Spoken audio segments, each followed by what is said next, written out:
great career, and it's wonderful to see them in the context of a great organisation, Affinity. First of all, I'd like to thank our sponsors here, especially Mr. Ahmed Polat. Thank you so much. Thank you to the Foundation for the opportunity to be here. Faith is so profoundly important for our development and humanitarian work. We've got some expertise here that is, when it's brought together, is extremely valuable. So I asked the Vice President Global of Education for Microsoft why. And those are the values that I would continue to advocate being taught in law schools in this country.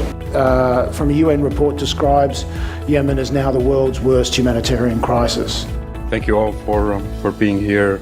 Thank you, Ahmed, and the Affinity team for allowing me to speak, ladies and gentlemen. It's an absolute honour to be here tonight to help launch an exciting new lecture series focused on young people. Well, thank you very much for having me. Barak and the Affinity Intercultural Foundation, I'd like to acknowledge the fantastic work that you do in the community and bringing different cultures and people of different religious backgrounds together. I think it's fantastic.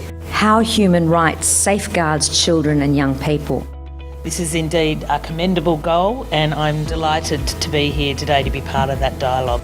In my view, Affinity is doing excellent work to inform and advance multicultural Australia to keep peace in this country.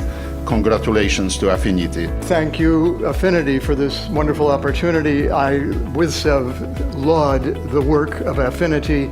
There is no other organization working in the field of interreligious relation that does it the way they do it and promote actual encounter of an ordinary sort between people of all sorts of diversities. I think it's heartwarming. It's one of the few things in life that really continue to give me hope and joy.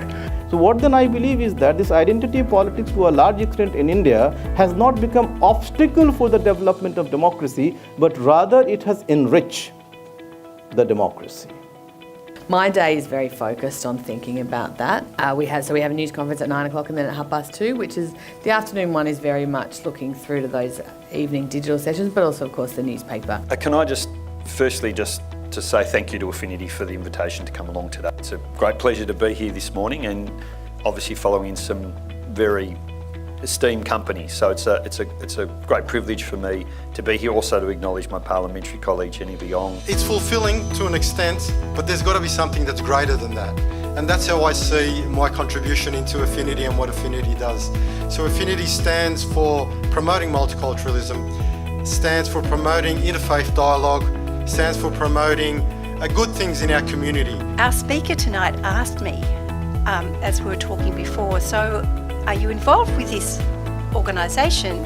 And I said, yes, I am, because I believe in what they do. And I'm very proud of them. I'm proud to be on the board. I want to thank Ahmed and your team for inviting me to be along tonight. I have been here before and I've enjoyed it. This is probably my third time.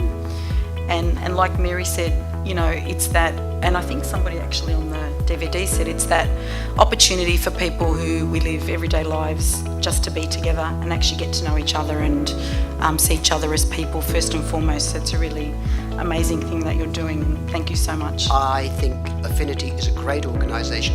I was going to wander around and talk, but I realised you only get to be on the video if you have the Affinity sign behind you. So I'm going to stay right in front of it. Sport is one of those codes that binds us in ways that are really quite significant.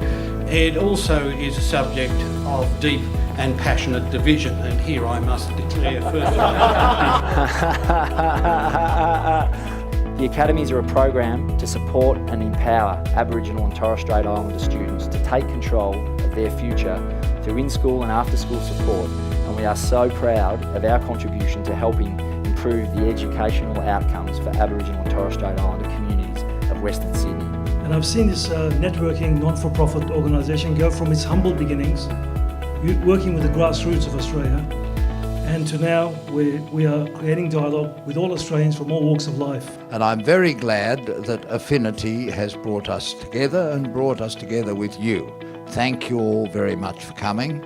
I pay my respects to the Indigenous people of our continental country, and I pay my respects to all the people who are connected with Affinity. And I think if Ataturk were around today, he would thoroughly approve. People reaching out, seeking to understand each other, and in particular in countries of the book.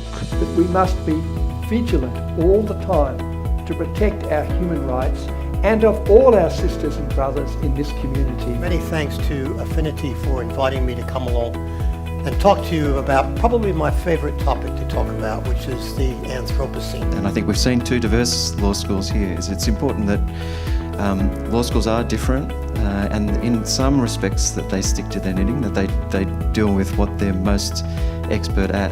Creating better cohesive relationships and really making it a safe and I think a very happy place to live. And I think it gels very nicely with Ahmet's affinity theme because it's so related. It's about restoring and promoting, I think, strong and healthy relationships throughout the community. What we tried to do at the Bankstown Poetry Slam and what we've been successful in doing is helping people find their stories and express themselves in a way that is cathartic for them.